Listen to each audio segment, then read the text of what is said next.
Good evening, my name's Alex Campbell and you're watching the 12th episode of Dissecting Who.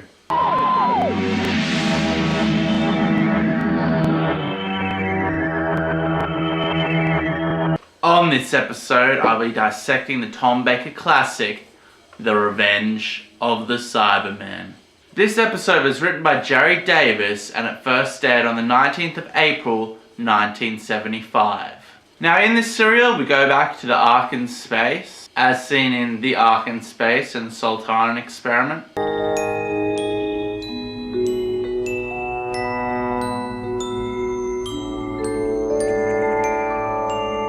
Now it's an interesting reason why we go back to this set piece. Doesn't really have to do a lot with story, but rather budget. They had spent so much on this series that they didn't have enough money to finish the episodes, so at the last moment Barry Letts was like, we don't have money to build this set, let's just change the filming schedule and film this episode in the Ark as well. Now watching this episode and not knowing that initially, I was like, oh, it's the Ark, that's awesome. And knowing that that's why the Ark is in this episode is even better. Check out these dummies that are supposed to be dead people.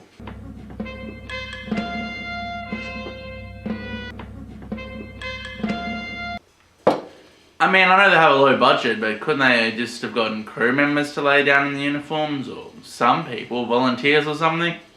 I mean, how much does a person charge to just lay down as an extra?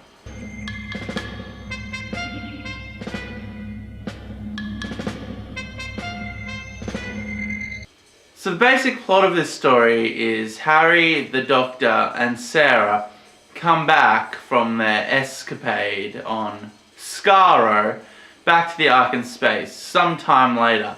They're looking for the TARDIS, but it's not where they left it, and a virus is broken out on the Ark. The Cybermen enter the story, and they're trying to destroy this planet inhabited by these really shitty looking masked guys.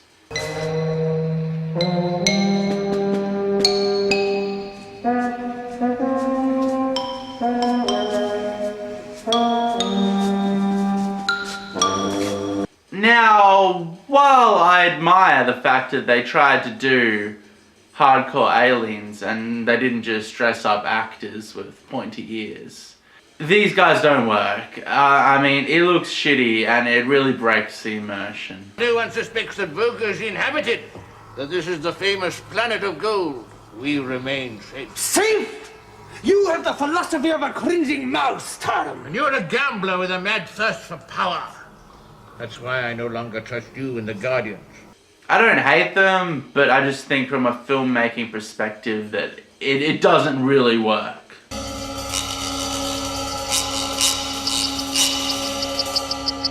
Oh my god.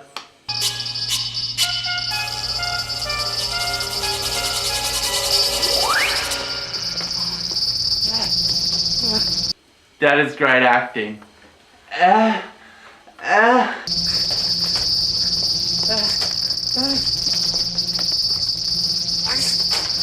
The way they execute the virus is actually really cool, and the effects are surprisingly good for this era of Doctor Who.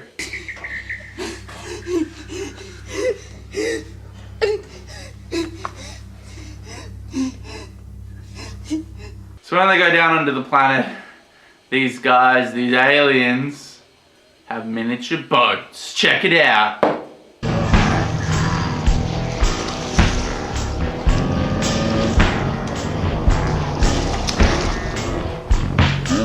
Not only a miniature boat, but a miniature train. I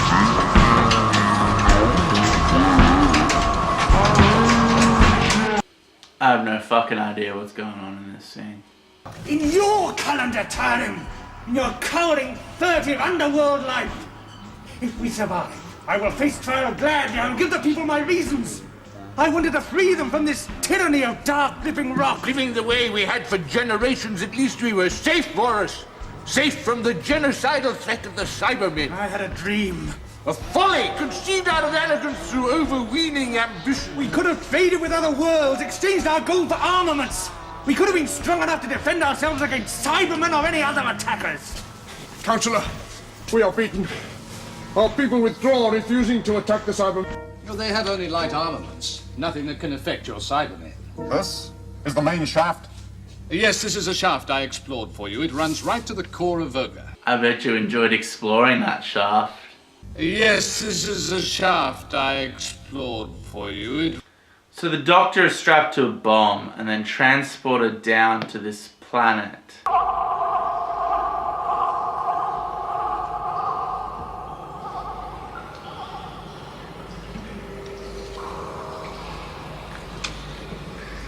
And the Cybermen have strapped him with this bomb as well as 2 other crew members. So they go to strategic points within the planet, detonate the bombs, and blow the planet up. The buckles are now primed. Any attempt to remove the harness before the countdown reaches the red zone will cause a secondary explosion. Do you understand? You mean if we attempt to release the harness before then, we'll get blown up? Correct. It is as well to keep that thought in your mind. And when we reach the center of Voga, we'll be fragmentized, as you put it.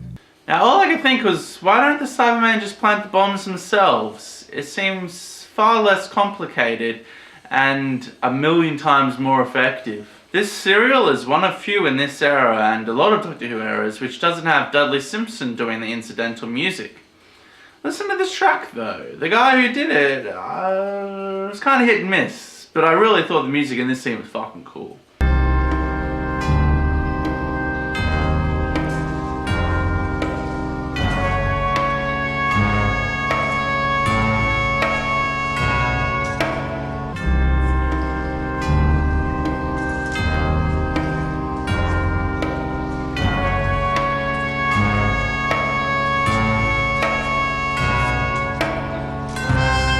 People are going to start firing missiles at him. What do they expect?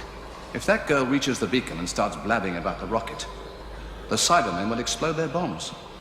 It would have sounded a lot better if he had said detonated their bombs or their bombs will explode.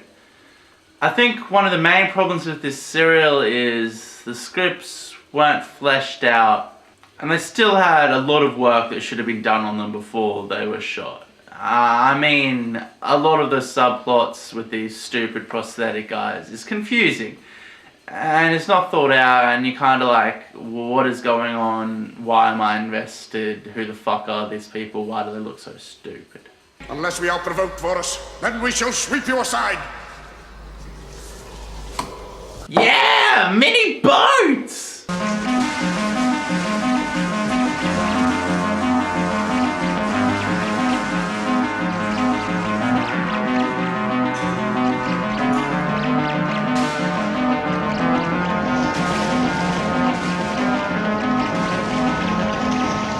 Anyway, apparently the boat malfunctioned and went crazy and almost crashed because of a ghost that lived in these caves. I'll let the director explain this more. 1.5 hours later, the second electrician falls off a rock for no apparent reason and breaks his leg and is taken to hospital. 2 hours after that, Liz, who is meant to drive this little boat from just one side of the lake to the other, gets in the little boat. It goes totally out of control. She can't stop it, she can't do anything with it at all, and it drives her towards a very sloping roof where it is going to crunch her head and then drag her down underneath into the thing, underneath into one of the deep wells. She wisely, just as she's approaching the roof, throws herself off it into the water, and Terry, the stuntman, dives in and rescues her. And Terry then ends up in hospital being thoroughly ill. Now, probably this has nothing to do with dressing the witch up, has nothing to do with somebody who died in it earlier, but there certainly was some sort of happening while we were there in Wookiee Hole. I call bullshit. The reason I'm not drinking beer out of a stein like I normally do is because Steiny McSteinson sadly passed away earlier this week. And I don't have a lot to say about it, to be honest. Roll the clip.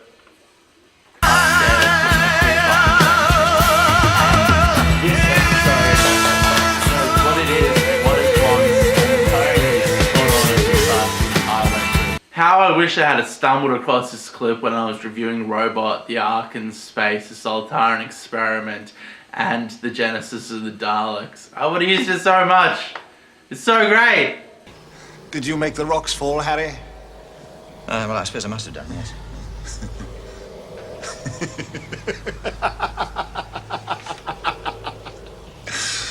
Harry Sullivan is an imbecile! So in the climax, the Doctor outsmarts the Cybermen using his superior intelligence. Did you hear that, Stephen Moffat? He didn't blow them up with his fucking sonic screwdriver. He outsmarted them with intelligence.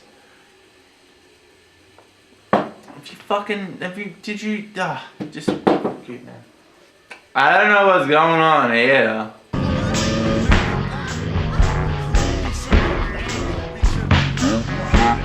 So these mask-faced monster guys shoot off a rocket and they show stock footage of one of the Apollo missions. Check it out! My skyscraper! My glory!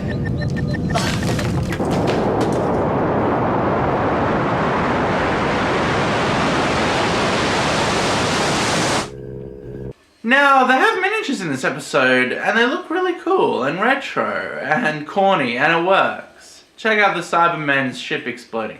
Spoilers. This episode's like 40 years old. If you haven't seen it already, I'm not going to go into spoilers, you know? Just fucking... The rocket is closing on the Cybermen's ship. Touch more starboard rudder, Commander. Come on, just a few more seconds. There's a missile on our port bow. Engage full thrust. Deploy energy shield.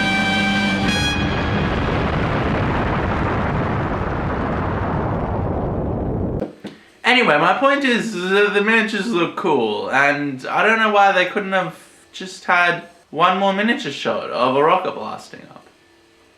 Budget and time, I guess, but fuck me. Does stock footage ruin immersion? Come on, Harry. Run for it.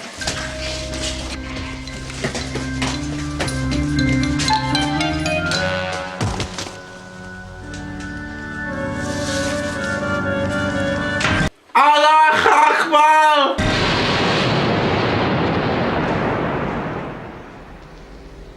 In conclusion, this serial doesn't stack up well against other serials in the Tom Baker era. The story just doesn't feel thought out and refined to the point it should have been. I didn't care about the creatures down on the planet. In fact, I forget what their race is called, and I couldn't even really tell you what their plotline was. There was a whole bunch of politics or some fucking shit, I don't know. I couldn't tell them apart, they all look the same. That's not a racial thing, it's not because they're kind of Oriental and Chinese people all look alike. Chinese people all look alike. Chinese people all look alike. One thing I am grateful for though is that they didn't have a racist Oriental accent like in the Talons of Wei Chai-in. You, sir! Catchy! Now, sir, please to assist Humble Chang by selecting any card. Please to return card to pack any place.